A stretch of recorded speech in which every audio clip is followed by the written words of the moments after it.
আমরা আবারও কথা বলবো আমাদের প্রতিনিধি সুকান্ত মুখোপাধ্যায় এই মুহূর্তে সরাসরি রয়েছে। সুকান্ত, 9টা জঙ্গি ঘাঁটি গুড়িয়ে দিয়েছে ভারতের সেনা, তার মানে ভারতের তরফ থেকে একটা বিষয় স্পষ্ট করে দেওয়া হয়েছে যে এটাই শেষ নয়, 26টা প্রাণের বিনিময়ে বদলা নেওয়ার এটা শুরু হলো। সুকান্ত,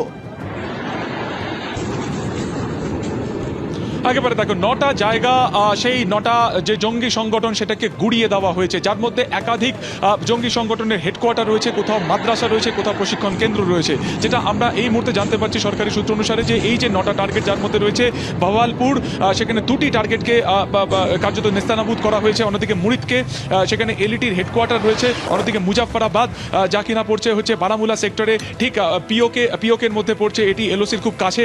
অন্যদিকে গুলপুর, ভীমবার, চকামরু, শিয়ালকোট, এই যে 9টা জায়গা, প্রত্যেকটা জায়গাতে কিন্তু আমরা দেখতে পেলাম যে 3টে যে জঙ্গি সংগঠন লস্কর ই তৈবা, জৈশ ই মোহাম্মদ এবং হিজবুল মুজাহিদিনের, সেখানে কিন্তু কোথাও মাদ্রাসা রয়েছে, কোথাও প্রশিক্ষণ কেন্দ্র রয়েছে। কোনোটা চলছে আবার মাসুদ আজহারের নেতৃত্বে, সেখানে প্রশিক্ষণ দেওয়া হতো। ফলত এই যে 9টা টার্গেট, সেটাকে একেবারে যে এক্সিকিউশনের যে পর্ব, সেটা কিন্তু অত্যন্ত গুরুত্বপূর্ণ। এই 9টা জায়গা সম্পর্কে যাবতীয় কোঅর্ডিনেটস, তাদের লোকেশন সব কিন্তু এই বিগত 2 সপ্তাহ ধরে নিচ্ছিল জল, স্থল এবং আকাশপথে হামলা চালানোর জন্য 3 বাহিনীর তরফে নেওয়া হচ্ছিল একেবারে নির্দিষ্ট ইনপুট। এবং জানিয়ে রাখি যে এখন সব থেকে বড় যে আপডেট জানিয়ে রাখবো যে প্রাইম মিনিস্টার নরেন্দ্র মোদী, অর্থাৎ প্রধানমন্ত্রী নরেন্দ্র মোদী কনস্ট্যান্টলি মনিটরিং করেছেন এই অপারেশন সিন্দুর। আমরা এর আগেও দেখেছি যে উড়ি সার্জিক্যাল স্ট্রাইক কিংবা বালাকোটের ক্ষেত্রেও কিন্তু তিনি নিজে দাঁড়িয়ে থেকে নজরদারি করেছিলেন, এবং এই ক্ষেত্রেও অর্থাৎ পেহেলগাম হামলার ক্ষেত্রেও কিন্তু তিনি একেবারে সারা রাত্রি জেগে এই গোটা অপারেশন পর্ব কিন্তু নজর রেখেছেন।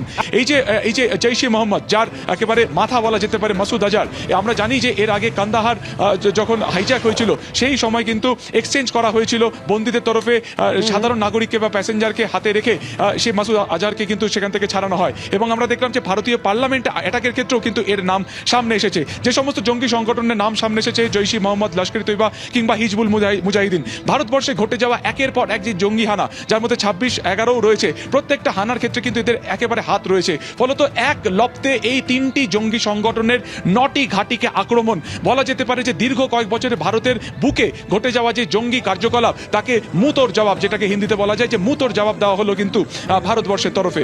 এবং জানিয়ে রাখি যে শ্রীনগর এয়ারপোর্ট তা বন্ধ করে দেওয়া হয়েছে। সেখানে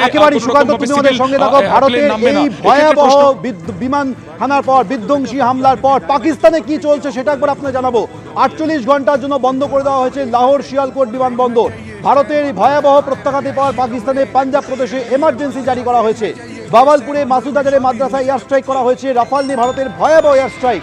কাল জরুরি বৈঠক ডেকেছেন পাক প্রধানমন্ত্রী।